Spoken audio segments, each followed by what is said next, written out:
anos tem se processado, que é em torno da questão de uma mudança do panorama religioso brasileiro. E, concretamente, isso é um aspecto. O geopolítico entra depois, mas nesse aspecto muito de ordem nacional, essa mudança desse panorama religioso nacional veio com um crescimento de determinados segmentos do protestantismo, mais especificamente do evangelismo, vamos chamar assim, midiático e mercadológico, e que tem por trás de algumas de suas lideranças, para não dizer ser muito de todas as suas lideranças, uma atitude bastante intolerante para com o diverso, com a diversidade religiosa presente no Brasil. Claro que isso não é próprio desse tempo, isso é um processo que desde ainda hoje tem, para você, Frederico, Odete e Aldo, ainda hoje você tem projetos lá no Congresso Nacional que pregam garantia do direito à evangelização indígena.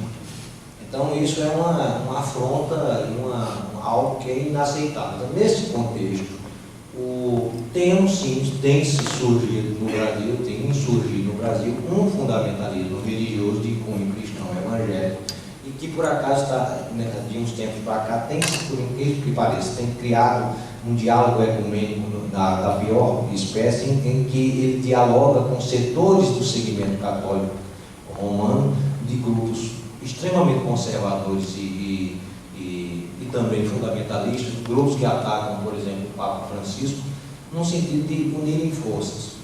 E uma preocupação minha é que poucos grupos religiosos, das 147 religiões que têm presença no Brasil por autodeclaração constante no IBGE, poucos grupos religiosos, em especial os maiores, assumem uma posição em que denunciam esses problemas.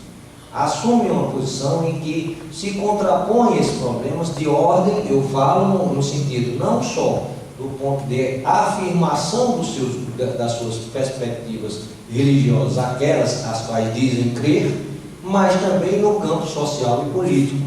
Porque nesse contexto desse avanço fundamentalista, nós temos, por exemplo,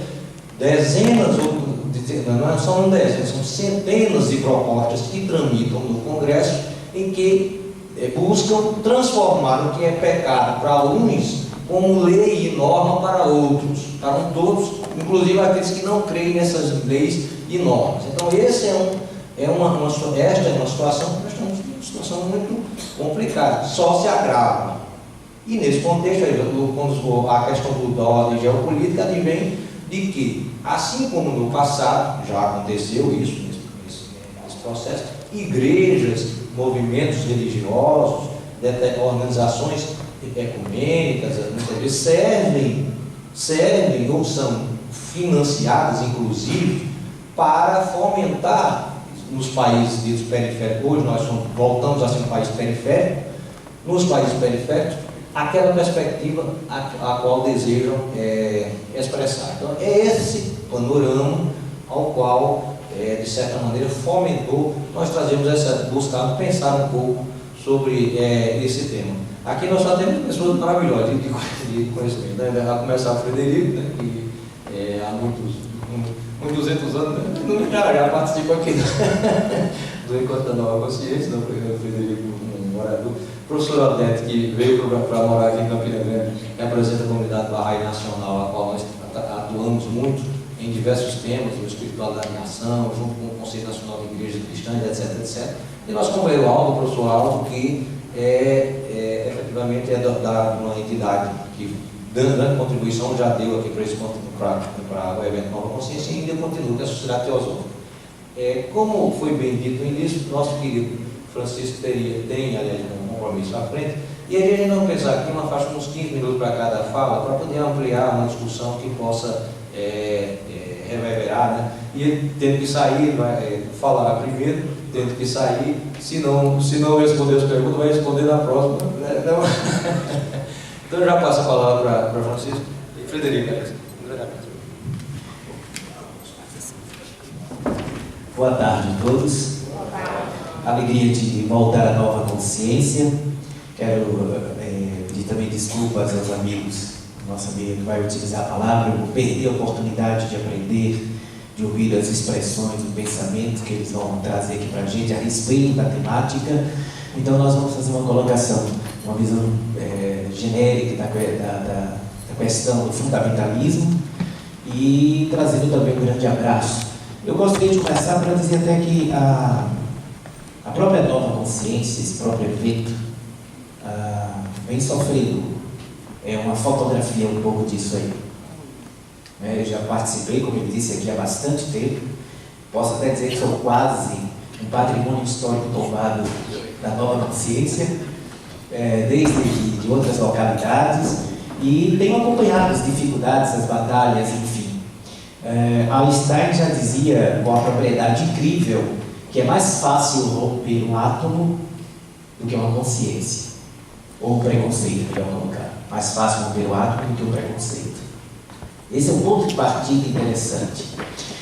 Outro fator importante para a gente levar em consideração, e o pensamento que a doutrina espírita, a qual estou vinculado, nos traz, é que as expressões da verdade transcendente da criatura, da busca da criatura pela sua transcendência, da sua relação com a divindade, ela não é uma verdade única, absoluta, em um determinado campo de manifestação. São janelas que se abrem para o infinito. Eu costumo pensar, por exemplo, que doutrinas espiritualistas, templos religiosos, religiões específicas, são janelas que se abrem para a transcendência de cada um de nós, obedecendo à necessidade de determinados alimentos que nós trazemos. Uns podem gerir determinadas expressões de alimentos, outros precisam de outras determinadas expressões. Mas quando nós pegamos uma visão histórica e a consistência e o conteúdo dos diversos segmentos espiritualistas, até mesmo aquelas mais, diríamos, ortodoxas, as mais tradicionais, você vai encontrar expressões desta verdade nos outros segmentos. É só pegar, só para a gente ter uma ideia, o conceito, a ideia da reencarnação, por exemplo. Você vai encontrar a concepção da reencarnação, o Espiritismo é uma doutrina, uma filosofia reencarnacionista, mas não foi criado pelo Espiritismo. Né? É um conceito, é uma expressão, é uma convicção que vem desde dos povos mais antigos, desde a antiguidade que você tem a expressão. Você passeia pela Grécia Antiga, você vai ter a concepção da palingenesia, Sócrates ensinando esse mesmo fator. Nós vamos encontrar na Pérsia, na Mesopotâmia, nós vamos encontrar entre os fenícios, nós vamos encontrar em várias doutrinas iniciáticas a mesma ideia de que a alma reencarna ou renasce inúmeras vezes para atingir determinada posição. Aí Jesus de Nazaré aparece e fala que para alcançar a plenitude do reino é necessário nascer de novo. Esse mesmo conceito nós vamos encontrar expresso em doutrinas consideradas para alguns secretas. É muito mais conveniente dizer que doutrinas discretas. Essa é a melhor colocação dos termos de agora. Não mais secretas, mas discretas, né? Que são aquelas onde as pessoas têm a oportunidade de aprofundar. A ideia da imortalidade da alma, a concepção de que ninguém morre, que a gente prossegue depois desta experiência da dimensão física, nós continuamos nas nossas experiências. Claro que a visão da vida após a morte difere de doutrina para doutrina, de localidade para localidade. Quando nós queremos ter a primazia da verdade, já demonstramos que estamos pouco nos aproximando daquilo que é a essência do pensamento da religiosidade. Quando a gente quer a hegemonia de conceitos, a gente já está demonstrando que estamos herdando dificuldades e preconceitos. Já estamos querendo dizer que a nossa é a verdade, essa é a nossa verdade. Tem até uma história um pouquinho engraçadinha do meio espírita, que eu costumo colocar, e que às vezes as pessoas ficam assim, morrem de rir, que foi morar numa vila, dessas vilas pequeninas, vilas de Coab, separada por um murinho, um companheiro espírita, e o vizinho dele era um companheiro do evangélico da igreja Assembleia de Deus. E quando o vizinho evangélico soube que o vizinho dele era espírita, disse: eu vou converter essa alma. E viu que o espírita toda manhã, às 7 horas da manhã, tomava o café da manhã sentado numa mesinha, que a janela dele dava para a janela do companheiro evangélico. E o companheiro chegava lá e começava a rezar bem alto assim: Senhor, só tu tens o poder e a glória. Todo dia: Senhor, não consulteis os mortos.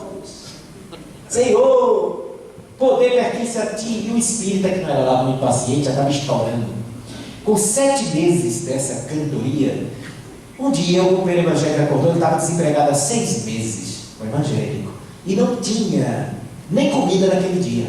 Então, abatido emocionalmente, talvez por isso mesmo, mas ele levantou no piloto automático e foi para a janela às 7 horas, que ele fazia para converter o espírita, e chegou lá, ele já não falou tão alto, como era habitual. Ele rezou mais ou menos assim: